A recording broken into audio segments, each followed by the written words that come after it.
Hello प्यारे बच्चों, आप सबका स्वागत है हमारे YouTube channel physics solutions by R Kishan पर। और जैसा कि आप सभी जानते हैं, मैं फिजिक्स टीचर हूं, तो मैं नीट और जेई मेंस के क्वेश्चंस को सोल्व करता हूं। तो उसके लिए हमने एक जेई मेंस का एक क्वेश्चन लिया है, जो आपका 23 जनवरी 2026 का फिफ्थ सेकंड का एग्जाम हुआ था। वहाँ से स्टेटमेंट है, a parallel plate capacitor with plate separation 5 mm is charge by a battery. तो एक पैरेलल प्लेट कैपेसिटर हमें गिवन है, जिसको हमने चार्ज किया है यूजिंग ए बैटरी, और सेपरेशन बिटवीन द प्लेट्स है वो आपका 5 mm। On introducing a mica sheet of 2 mm and maintaining the connections of the plates with the terminals of the battery. ये कह रहा है कि हमने इसके बीच में इंट्रोड्यूस कर दी एक मिका शीट, जिसकी थिकनेस आपकी है 2 mm, और उस दौरान आपका कनेक्शंस एज इट इज थे, बैटरी कनेक्टेड थे। It is found that it draws 25% more charge from the battery. तो मिका शीट इंट्रोड्यूस करने के बाद ये 25% ज़्यादा चार्ज स्टोर कर रही है।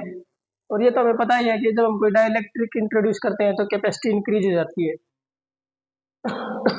Dielectric constant of mica is, तो हमने इसका डाइलेक्ट्रिक कांस्टेंट लेट से के है वो फाइंड आउट करना है, के की वैल्यू फाइंड आउट करनी है। तो देखो, अकॉर्डिंग टू इनिशियल कंडीशन, जो इनिशियल कंडीशन हमें गिवन है, देखो कैपेसिटी जो होती है C1 मान लेते हैं, वो होती है A epsilon not by D, और A epsilon not by D हमें जो गिवन है इनिशियली वो है 5 mm। तो जो चार्ज स्टोर है इनिशियली वो था हमारे पास C1 भी। तो Q1 की वैल्यू जो हमारी हो जाएगी, A एप्सिलॉन नॉट C1 की वैल्यू पुट कर देंगे by 5 mm into V। Initially हमारा ये चार्ज स्टोर है, लेट से ये हमारी इक्वेशन 1 है। अब कह रहा है कि भी हमने इसमें इंट्रोड्यूस कर दिया 2 mm का मिका शीट। तो ये हमें पता है कि भी जो कैपेसिटी विद डाइलेक्ट्रिक हो जाएगी C2, उसका फॉर्मूला होता है A epsilon not divided by D minus T plus में T बाई A। तो इनकी वैल्यू अगर हम पुट करें तो D हमें गिवन है 5 mm माइनस T हमें गिवन है 2 mm plus 2 mm by A। तो ये हमारी कैपेसिटी हो जाएगी। और हमें जो चार्ज हो जाएगा Q2, वो हमारे पास क्या हो जाएगा C2 इंटू वी। अब क्योंकि जिस दौरान आपने इंसर्ट किया dielectric connection as it is थे, तो वी क्या है दोनों केस में सेम है। तो ये हमारी सेकेंड इक्वेशन हो गई। अब C2 की वैल्यू अगर हम ये पुट कर दें तो हमारे पास आ जाएगा A epsilon not divided by 5 minus 2 करेंगे तो कितना आ जाएगा 3 mm plus 2 mm by k into we. ये हमारे पास चार्ज आ गया Q2। अब उसने बताया है कि Q2 जो है आपका 25% है मोर देन Q1। तो Q2 को हम ऐसे भी निकाल सकते हैं, Q1 प्लस 25% का मतलब है 25/100 इंटू Q1।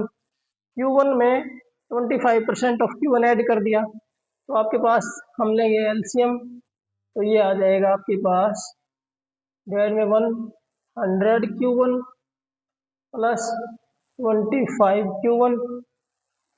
तो हमारे पास जो है Q2 की वैल्यू आ जाएगी 125 Q1 बाई 100। ये मान लेते हैं इक्वेशन 4 आ गई। तो Q2 की एक वैल्यू हमारी ये है और एक वैल्यू ये है Q2 की। Q1 की वैल्यू हम ये यूज कर लेंगे, तो Q2 को हम इन टर्म्स ऑफ Q1 लिखेंगे, तो 125/100 इंटू Q1 है हमारे पास A epsilon not V divided by 5 mm। तो ये हमारी आ गई इक्वेशन 5।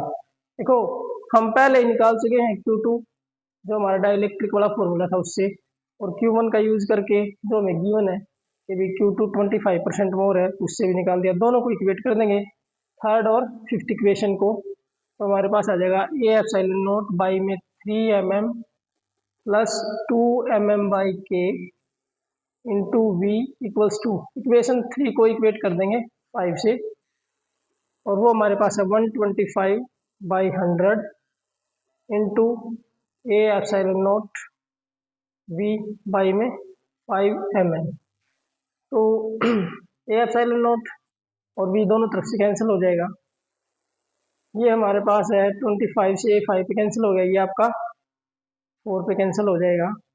क्रॉस मल्टीप्लाई करेंगे, 5 से 8 कैंसिल हो गया तो ये हमारे पास 4 ही रह गया। तो हमारे पास यहाँ बचेगा 3 mm plus 2 mm by a equals to 1/4 mm। तो देखो क्रॉस मल्टीप्लाई करेंगे तो हमारे पास जाएगा 4 mm इक्वल्स टू 3 mm, ये यहाँ चला गया, ये यहाँ चला गया, प्लस 2 mm बाई के। ये इस तरफ जाएगा तो माइनस हो जाएगा, रह जाएगा 1 mm equals to 2 mm by k. तो दोनों तरफ से mm से कैंसिल हो जाएगा, के को यहाँ ले जाएंगे तो के की वैल्यू जो हमारी आ जाएगी वो आ जाएगी 2। तो ऑप्शन बी करेक्ट हो जाएगा।